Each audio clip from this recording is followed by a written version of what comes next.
something is changing in America. In 2025, the US quietly raised its visa fee to $250 per person. For many travelers, that was the final straw. A family of 4 now pays $1,000 just to apply for entry, with no guarantee of approval. Across the globe, millions canceled their trips. They chose Europe. They chose Asia. They chose anywhere but America. And today, we see the aftermath. Not just in numbers, but in the soul of our cities. This isn't a story about a policy. It's a story about 10 American cities losing billions. And what that means for all of us. Number 1. New York City. New York used to be the first stop. The lights of Times Square, the echo in Grand Central, the music of Central Park. Millions arrived here to experience the dream. But since the $250 visa hike, international visits have dropped by over 35%. Hotels are slashing rates, but rooms still go empty. Broadway shows now dim their lights midweek. Street vendors, once surrounded by tourists, stand idle for hours. Stores on Fifth Avenue have lost their sparkle. Museums are reporting the lowest international attendance in decades. It's not just business, it's energy that's missing. And as the city bleeds an estimated $3.2 billion in tourist spending, something intangible is also being lost, the feeling that New York is for everyone. Number 2, Orlando was built on wonder. Disney World, Universal Studios, a place where families from Brazil, the UK, and across the world brought their children for magic. Now, the magic feels thinner. Tourist groups have disappeared. Theme park lines are shorter, but not because of efficiency, it's absence. A family of 5 from Argentina now pays more in visa fees than they do in airfare. Entire industries are feeling it. Shuttle companies, hotel chains, tour guides, souvenir sellers. Local workers report shifts being cut, tips shrinking, jobs disappearing. Orlando is losing over $2 billion this year, not just in tickets and hotel rooms, but in hope. Number 3, San Francisco. San Francisco always felt international. You could hear Japanese, Hindi, Mandarin on the same street corner. Now those voices are missing. The visa fee cut off middle-class tourists from Asia, once the city's most generous spenders. Cable cars ride half full. Chinatown is quieter than anyone remembers. Tech conventions have gone online or relocated to friendlier visa countries. Fishermen's wharf shops have closed early. And the once bustling Embarcadero now echoes with emptiness. The city faces an estimated $1.8 billion tourism gap. But the deeper loss? The global connection that once made this city feel like home to the world. Number 4, Miami. Miami isn't just a beach city. It's a portal to Latin America. Or it was. In 2025, when the visa fee took effect, tourism from Colombia, Brazil, Venezuela, and Argentina collapsed. Wealthy shoppers, once staples of Brickell and Bal Harbour, vanished overnight. Entire economies within Miami, Latin restaurants, art districts, nightlife, felt the blow. Spanish isn't spoken as often on Lincoln Road.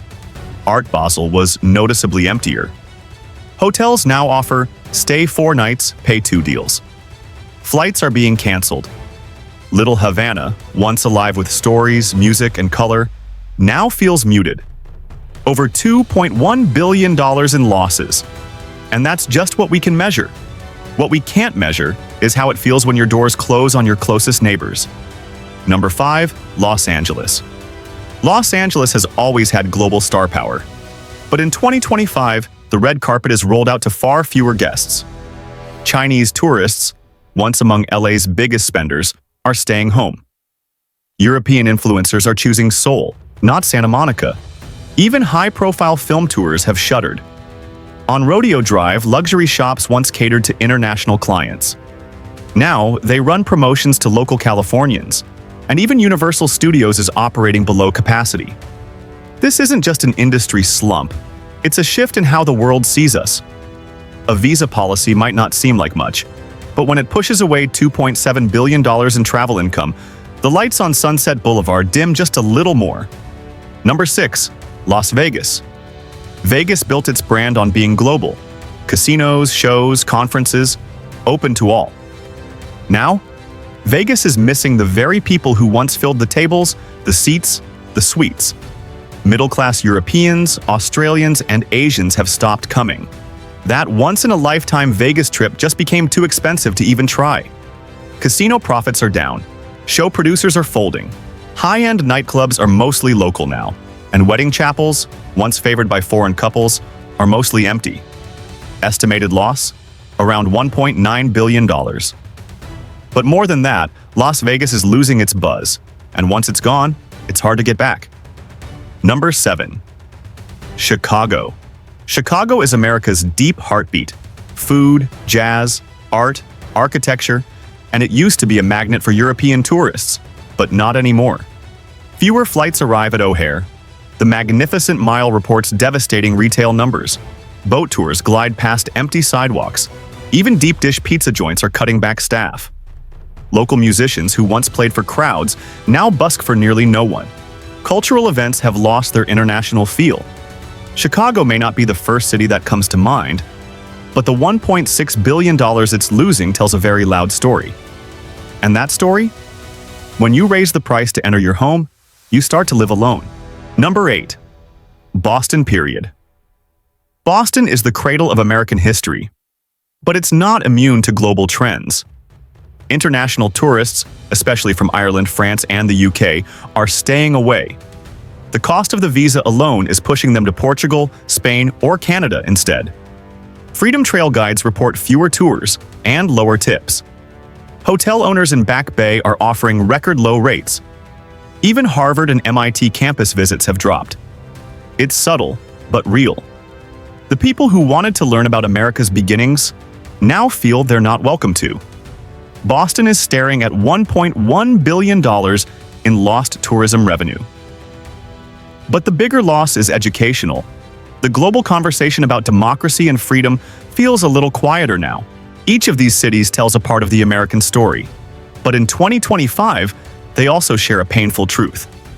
When we raised the cost of entry, we didn't just lose travelers. We lost trust. We lost connection. We lost billions. But more than that, we lost the feeling that America is open.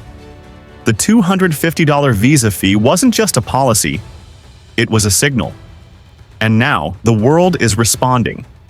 If you believe this should change, if you believe America should be open again, then help share this story.